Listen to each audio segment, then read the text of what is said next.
Bruchim Aboim, again, welcome to our home. Thank you for attending. This week, on My Thoughts, we'll continue with our in-depth examination of Pirkei Avot, the Ethics of the Fathers, with the fifth Mishnah in the second chapter, again, with Hillel's words. There are teachings in Pirkei Avot that inform the mind, and then there are other teachings that quietly reshape the heart. Hillel's words in chapter 2, Mishnah 5, belong to the second category.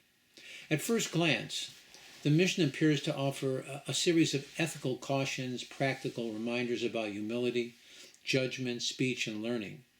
Yet, when we listen more deeply, we begin to sense that Hillel is guiding us through something far greater.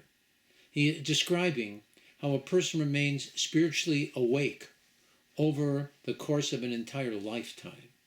He is teaching us how one grows without becoming proud, how one lives along with others and still retains their individuality, and how one serves God without ever believing that the journey is complete. The Mishnah states, do not separate yourself from the community, do not trust in yourself until the day of your death, do not judge your fellow man until you reach his place. Do not say something that you think will never be heard, for in the end it will be heard. And do not say, when I have time, I will study, for perhaps you will never have time. These words unfold like steps along a path. Each teaching prepares the ground for the next, moving from our relationship with others to our understanding of ourselves, to our perception of fellow human beings, and to the power of speech, and finally, to the sacred urgency of time itself. Hillel is not listing virtues. He is building a positive and productive human being. He begins with connection. Al tifrosh. Do not separate yourself from the community. Well, at its simplest level, this instruction reminds us that Judaism is meant to be lived together with other people. From Sinai onward, holiness was never meant to be an individual achievement pursued in isolation. It was meant to be shared with Knesset Yisrael, with all Jews. The Rambam explains that human beings are shaped by their environment, and a person who withdraws from communal life gradually loses the corrective influence that keeps character balanced. Alone, one's perspective hardens. Among others, one learns patience, responsibility, and empathy. Hillel is speaking not only about the sociological but spiritual oneness. The Zohar teaches us that all Jewish souls are expressions of one unified soul extending through generations. Each individual carries within themselves only a minute facet of a larger spiritual reality, and completeness emerges only through connection. The Arizal explains that mitzvahs performed by one person may actually rectify sparks connected to another soul entirely, meaning that divine service operates through a hidden partnership. What appears personal, is often collective in ways unseen by the human eye. Chassidus explains that separation belongs to the body, while unity, that belongs to the soul. When a person identifies primarily with physical individuality, differences dominate perception. However, when one lives from the soul, unity becomes self-evident. The Holy Baal Shem Tov taught us that loving another Jew is not merely kindness, but recognition of shared existence. Just as one limb in the body instinctively assists another, souls are naturally drawn towards mutual care and concern when spiritual awareness is awakened. They tell a story about a man who left his congregation because he felt that everyone was stepping on him. Ego. After a short period of time, the rabbi of the shul went to visit him. It was a cold winter day. The man welcomed the rabbi into his parlor, and the two men sat down in comfortable chairs in front of a fire burning in the fireplace. Neither one spoke a word. Finally, the rabbi got up from his chair and went over to the fireplace. He reached for the tongs and he took out one hot burning coal from the fire and he laid it on the hearth, and then he sat back down in his chair. He didn't say a word. Both men watched as the red-hot coal slowly lost its heat and became charcoal. The man turned to the rabbi with a puzzled look on his face. Well, then the rabbi spoke to the congregant. He said, when that coal was attached to the fire, it burned hot and red. However, once I removed it from the fire, it slowly began to extinguish. So too with you. Separating yourself from the community will only result in the diminishment of your religiosity, slowly but surely. It's time for you to return to the shul, so that you can once again be a burning hot coal in the fire and share in the warmth of being a part of our congregation. Hillel therefore begins the Mishnah with this concept, because connection is the soil in which spiritual growth takes its roots. Without community, even sincere devotion risks becoming self-referential. With community, holiness becomes alive and productive. Having grounded the individual within the collective, Hillel now turns inward and says, Ve'al tamin, and do not trust yourself until the day of your death.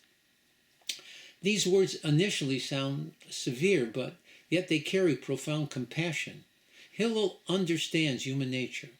Spiritual success can quietly produce spiritual complacency. The Talmud recounts righteous individuals who served faithfully for decades, only to falter later in life. Not because they were insincere, but because erroneously they believed that their work was finished. The Rambam explains that character is never static. As a person grows, new challenges arise, commensurate to the new levels of awareness that they have attained. The Arizal teaches that when coarse desires are refined, subtler forms of ego emerge, often disguised as holiness itself. The Yetzer Hara, the evil inclination, does not disappear. It evolves. It grows. It never gives up. Early struggles, are loud and obvious. However, later ones whisper through certainty and self-assurance. Hasidic thought describes spiritual life as constant motion, what we refer to as rotzav v'shuv, advancing and retreating, like breathing itself. To live spiritually means to remain in constant movement. The Kotzker Rebbe taught us that the moment a person believes that he has arrived, then growth quietly stops. Humility, therefore, is not self-doubt, but openness to infinity. Even Moshe Rabbeinu, Moses our teacher, remained humble until the day that he died, since closeness to God reveals endless depth still ahead. Hillel protects us from stagnation by reminding us that spiritual life is alive only while we remain active participants. From self-awareness, Hillel guides us towards others. He says, Va'al todin, do not judge your fellow man until you reach his place.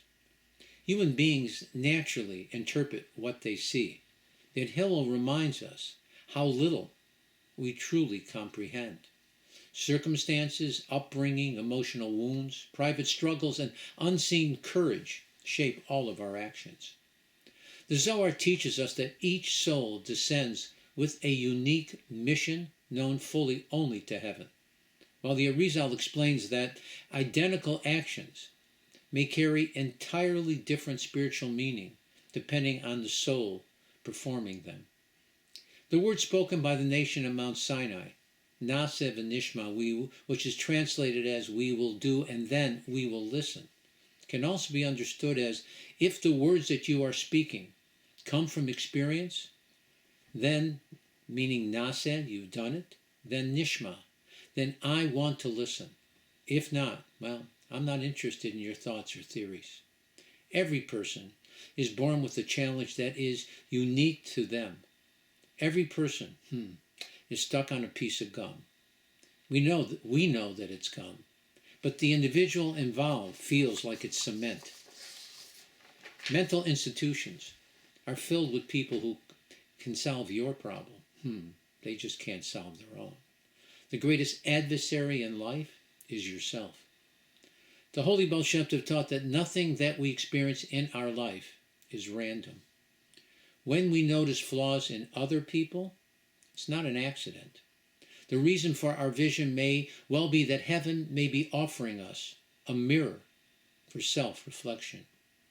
Rabbi Levi Yitzchak of Berditchev lived this teaching so completely that he searched constantly for the hidden goodness within each and every Jew. He believed that God sees journeys where human beings only see moments. Hillel therefore reframes judgment itself. Compassion is not naivety. It is intellectual honesty born from recognizing the limits of human understanding. It is based only on truth. Hillel then addresses speech, perhaps the most powerful tool entrusted to human beings. There's a reason why man is referred to as a medaber, one who speaks. He states v'al tomer, one should not say something that he thinks will never be heard, since in the end, it will be heard. Words have power and meaning. The Maharal of Prague explains that wisdom must match the readiness of the listener, because truth delivered prematurely can overwhelm rather than illuminate.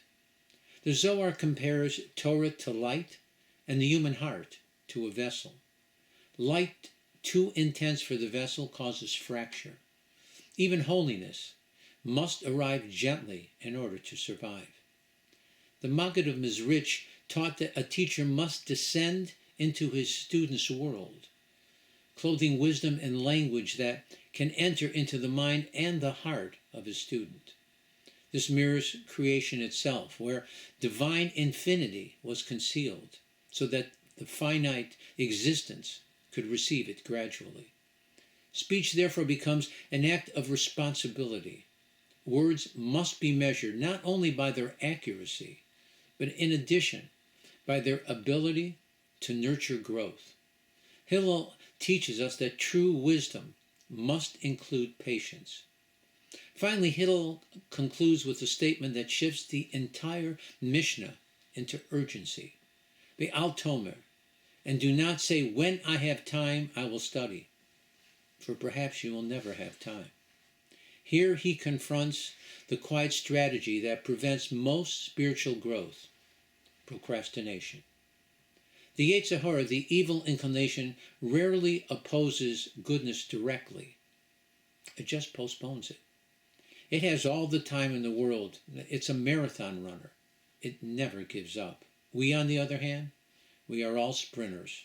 We may put in the proper effort initially, but it is more often than not short-lived.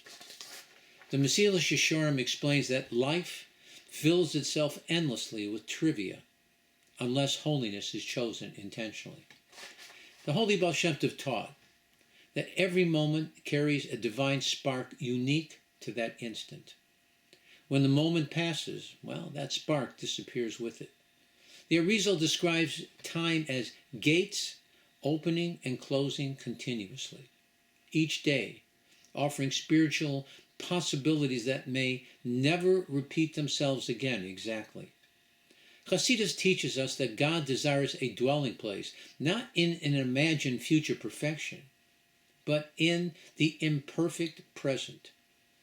Holiness begins the moment that a person connects his thoughts to action, rather than procrastinating, waiting for some time in the future to begin his transformation. When we step back, we see Hillel guiding us upward.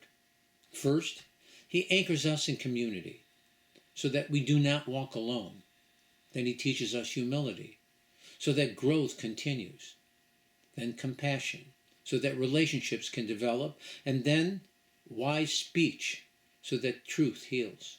And finally, urgency, so that life itself becomes sacred. A young scholar once approached Rabbi Levi Yitzchak of Berditchev. He was disturbed by the behavior of all the people around him. He could not understand how heaven valued individuals who seemed ordinary or flawed. Well, the Rebbe invited him to take a walk with him through the marketplace. They passed a wagon driver, speaking impatiently while struggling with a heavy load. The scholar judged him harshly. Later they encountered a tailor who was softly reciting psalms to Hillel, whom the scholar praised. That evening the Rebbe revealed to the scholar that he had misjudged both of these individuals that he had witnessed earlier in the day. The wagon driver, whom he had judged harshly, secretly supported poor families and prayed daily for a sick child, while the tailor, whom he had praised, somehow constantly humiliated his apprentice despite outward devotion. The Rebbe explained to the student gently that human beings see only actions, while God sees journeys, and that every soul stands in a place that is known fully only to heaven. The scholar realized that his judgment had come from incomplete vision. So from that day forward, he replaced criticism with compassion, becoming known not for his intellectual sharpness, but rather for the open warmth that he displayed, which had the power to uplift others. And this is where Hillel ultimately leads us. Spiritual greatness is not achieved by separating ourselves from people, nor by declaring ourselves complete, nor by waiting for ideal conditions that never arrive. It emerges slowly through connection, humility, empathy, thoughtful speech, and action taken in the present moment. A person becomes not holy not by escaping humanity, but by sanctifying it, by learning continuously, loving generously, and responding to the opportunities placed before him each and every day. Perhaps Hillel's deepest message here is that life itself is a classroom. Community is the teacher. Humility is the method. Compassion is the language, and time is the gift through which the soul fulfills its mission. And if we listen closely, we hear his quiet encouragement beneath every warning. Do not wait to become who you are meant to be, because the path to God is already unfolding beneath your feet. One moment, one choice, and one act of goodness at a time. So bottom line, as we leave Hillel's words, perhaps the message he places gently into our hands is this. Heaven does not ask a person to become perfect. He's only asked to remain present with other people, present with humility, present with compassion, and present with the moment that God Almighty has given us right now. A spiritual life is not built through dramatic leaps and bounds, but rather through quiet faithfulness, through choosing connection over separation, understanding over judgment, and action over procrastination. Every day that a person exists, they are given the opportunity to begin anew once again, to listen more deeply, to speak more gently, and to bring a little more light into the space that he occupies. And when a person lives this way, he discovers that holiness is not somewhere far off in the distance waiting at the end of life's journey. It is already here, forming slowly within routine moments. Holiness exists wherever a human being walks humbly with God Almighty and kindly among his children. So I hope you found this lecture interesting and informative. May God Almighty bless you with the strength and wisdom to follow the advice of the sages. Again, next week or next time we get together, we will continue with the 6th Mishnah in chapter 2 of Pirkei Avot. Let us all continue to pray for a swift and complete victorious end to the war in the Middle East with the total annihilation of Iran and all of her proxies. Let us celebrate the return of all of our hostages. May God Almighty cure the sick and injured, comfort the mourners, and return home all the brave IDF soldiers led by Mashiach Tzidkenu, and may it come quickly and in our time. I'd like to end with a note. This is right before Passover, Pesach. We will not have a class now. Again, Pesach will start on Wednesday night. So that Wednesdays are classes, and it'll end again on Thursday night. So that will be 2 weeks. God Almighty has seen fit for me to have an operation.